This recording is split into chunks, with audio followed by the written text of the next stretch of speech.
जैसा कि आपको मालूम ही है कि 12 राज्यों और केंद्र शासित प्रदेशों में एसआईआर शुरू हो चुकी है।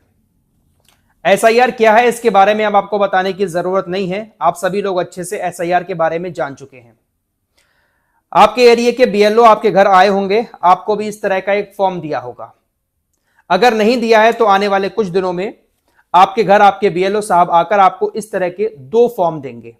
एक व्यक्ति को 2 फॉर्म दिए जाएंगे और दोनों फॉर्म एक जैसे हैं और एक ही तरीके से दोनों फॉर्म को भरना है। जो भी डिटेल डाली जाएगी एक फॉर्म में, वही डिटेल हमें दूसरे फॉर्म में डालनी है और उसके बाद बीएलओ साहब को देकर उनके सिग्नेचर करवाकर एक अपने पास रखना है और एक कॉपी बीएलओ साहब को देनी है। अब सबसे बड़ी प्रॉब्लम यह है कि ये फॉर्म तो हमें मिल चुके हैं, लेकिन बहुत सारे लोग ऐसे हैं जो इनको ठीक से भर नहीं पा रहे हैं।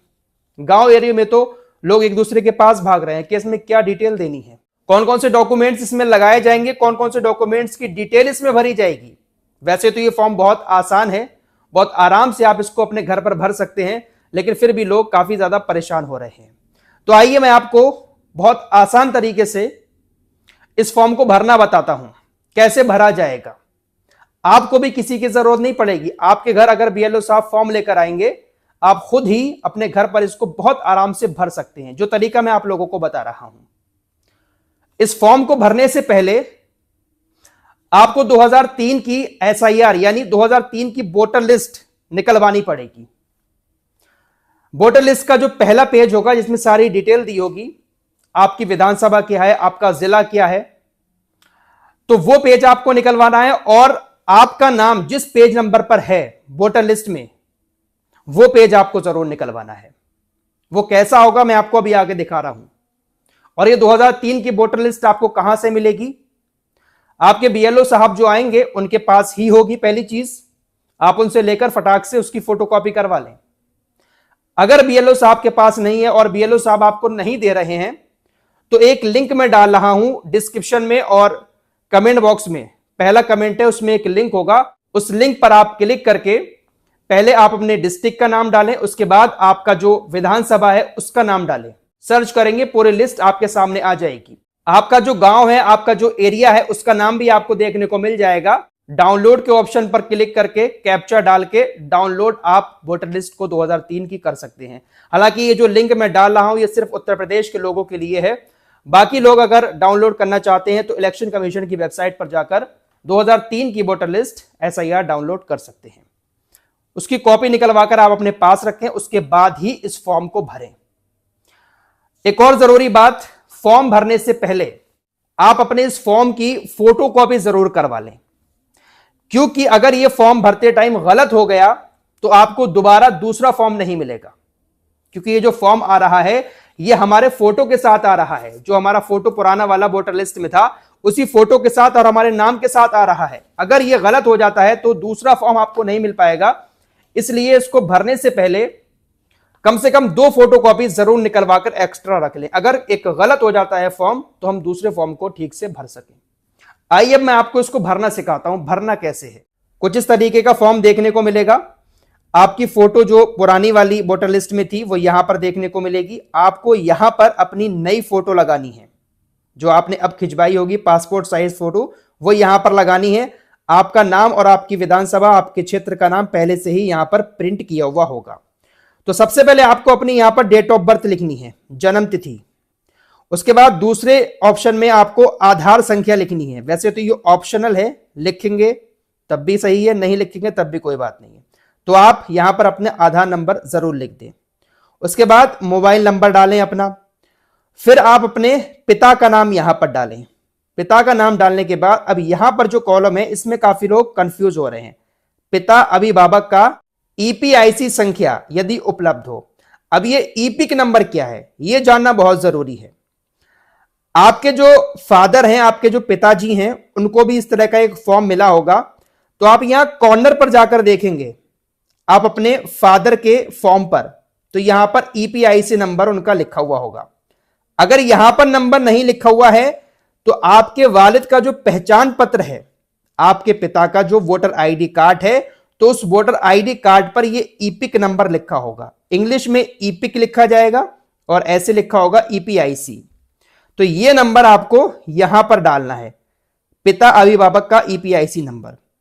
उसके बाद आपको अपनी माता का नाम लिखना है, माता का ईपीआईसी नंबर, उनके भी यहां फॉर्म में लिखा हुआ होगा, जो आपकी माता का फोटो है यहां पर लगा हुआ, उनका यहां पर ईपिक नंबर लिखा हुआ होगा, ठीक है, वो आपको यहां पर माता के आगे डाल देना है।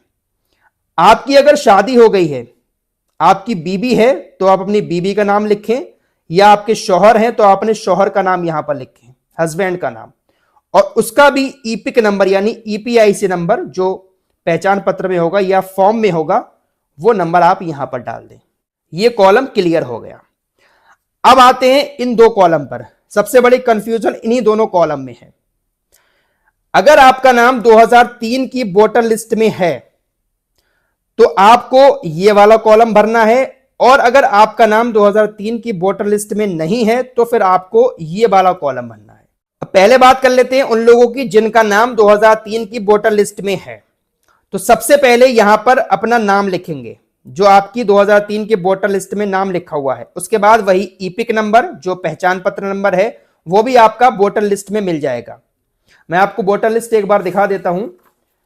इस तरह की वोटर लिस्ट होगी, तो ईपिक नंबर ये है, ये साइड में ईपिक नंबर आ रहा है, लास्ट में फोटो पहचान पत्र संख्या, ये नाम आएगा, ये ईपिक नंबर होगा।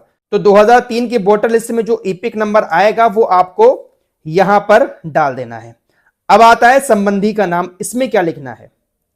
संबंधी के नाम में अगर आप मर्द हैं तो आपको अपने पिता का नाम लिखना होगा, संबंध लिखना होगा पिता, जिला क्या है आपका वो लिखना होगा, राज्य क्या है आपका उत्तर प्रदेश या मध्य प्रदेश जो भी है वो लिखना होगा, विधानसभा आपकी क्या लगती है विधानसभा का आपका नाम लिखना होगा। उसके बाद आता है विधानसभा निर्वाचन क्षेत्र की संख्या। ये क्या चीज है, यहां पर क्या चीज लिखनी है? इसके लिए आपने जो वोटर लिस्ट निकलवाई होगी उसका जो पहला पेज होगा उस पेज पर आपको यहां पर लिखा हुआ दिखेगा विधानसभा क्षेत्र की संख्या। जैसे मेरी 41 दिखा रहा है तो आपकी जो संख्या होगी वो कॉर्नर पे ही लिखी होगी। आपको यहां पर अपने विधानसभा निर्वाचन क्षेत्र की संख्या लिखना है। उसके बाद भाग संख्या, भाग संख्या भी आपको यहां कॉर्नर पर देखने को मिल जाएगी। ये पहला पेज है वोटर लिस्ट का 2003 की। आपकी जो लिस्ट होगी आपका यहां पर भाग संख्या कुछ और हो सकता है, तो आपको यहां पर भाग संख्या लिखनी है। उसके बाद क्रम संख्या, क्रम संख्या में आपको अपना नाम ढूंढना है कि आपका नाम कौन सा है, और उसके बाद ये जो क्रम संख्या लिखी है ऊपर, ये क्रम संख्या है। आपके नाम के आगे जो भी क्रम संख्या होगी वो आपको इस क्रम संख्या के कॉलम में लिख देनी है। बस आपको इतना ही करना है, ये कॉलम नहीं भरना है अगर आपका नाम 2003 की वोटर लिस्ट में है। और अगर आपका नाम 2003 की वोटर लिस्ट में नहीं है तो फिर आपको ये कॉलम छोड़कर ये वाला कॉलम भरना होगा। जैसे मैं अपना एग्जांपल लेता हूं कि मेरा नाम 2003 की वोटर लिस्ट में नहीं है, तो मैं अपने पापा का नाम इस कॉलम में भरूंगा, क्योंकि मेरे पापा का नाम 2003 की वोटर लिस्ट में है। तो सबसे पहले मैं अपने पापा का नाम यहां पर लिखूंगा, उसके बाद उनका ईपिक नंबर लिखूंगा, उसके बाद संबंधी का नाम, यहां पर मैं अपने दादाजी का नाम लिखूंगा यानी पापा के पिताजी का नाम, और उसके बाद संबंध क्या आएगा पिता, यानी दादाजी हमारे पापा के पिताजी हुए, तो संबंध में पिता आएगा। जिला लिखा जाएगा, राज्य का नाम लिखा जाएगा, और वही विधानसभा क्षेत्र का नाम। उसके बाद यही मैंने आपको अभी यहां बताया था जो निर्वाचन क्षेत्र की संख्या, भाग संख्या और ये क्रम संख्या। तो ये कॉलम भी ऐसे ही भरा जाएगा। तो सेम ऐसे ही दोनों कॉलम भरे जाएंगे। अगर आपका नाम 2003 में है तो ये वाला कॉलम भरें, और नहीं है तो अपने पापा की डिटेल इस कॉलम में भरें। तो इस तरीके से आप बहुत आसानी के साथ घर पर ही अपने इस फॉर्म को भर सकते हैं। किसी के पास जाने की जरूरत भी नहीं पड़ेगी। बस आपको 2003 की वोटर लिस्ट निकलवानी है, उसका पहला पेज निकलवाना है, और उसके बाद पीडीएफ में आपका नाम जिस पेज नंबर पर होगा वो पेज नंबर निकलवाकर अपने इस फॉर्म के साथ उसको अटैच कर दें। चाहे आपका नाम 2003 की लिस्ट में है या नहीं है, लेकिन इस वोटर लिस्ट को आप फॉर्म के साथ जरूर अटैच करें। और अगर आपका नाम 2003 की लिस्ट में नहीं है तो आप अपना एक आईडी प्रूफ भी इस फॉर्म के साथ लगाएं। बीएलओ साहब आपको बता देंगे, नहीं बता रहे हैं लेकिन फिर भी आपको एक आईडी अपनी लगानी है, चाहे वो पासपोर्ट हो या बैंक पासबुक हो या कोई भी ऐसा सरकारी डॉक्यूमेंट्स, वो आप अपने इस फॉर्म के साथ अटैच करके बीएलओ साहब को दें, उनके सिग्नेचर कराकर एक कॉपी जो है वो अपने पास भी रखें। 2 फॉर्म भरे जाएंगे, दोनों एक जैसे होंगे। तो बहुत आसान है, किसी के पास जाने की जरूरत नहीं है, और इसको भरना बहुत जरूरी है, इसको हल्के में ना लें, बहुत जरूरी है इसको भरना। अगर आप इसको नहीं भरेंगे तो हो सकता है कि आपका नाम वोटर लिस्ट में ना आए, हो सकता नहीं है आएगा ही नहीं, और अगर नाम नहीं आएगा तो शायद आपको अपनी नागरिकता साबित करने में भी दिक्कत आ सकती है। इसलिए इस फॉर्म को हल्के में ना लें, जरूर भरें। कोई भी और दिक्कत आती है तो आप लोग कमेंट बॉक्स में पूछ सकते हैं। इस वीडियो में इतना ही, कुछ और खबरों के साथ फिर हाजिर होऊंगा। अपना ख्याल रखिएगा। अल्लाह हाफिज।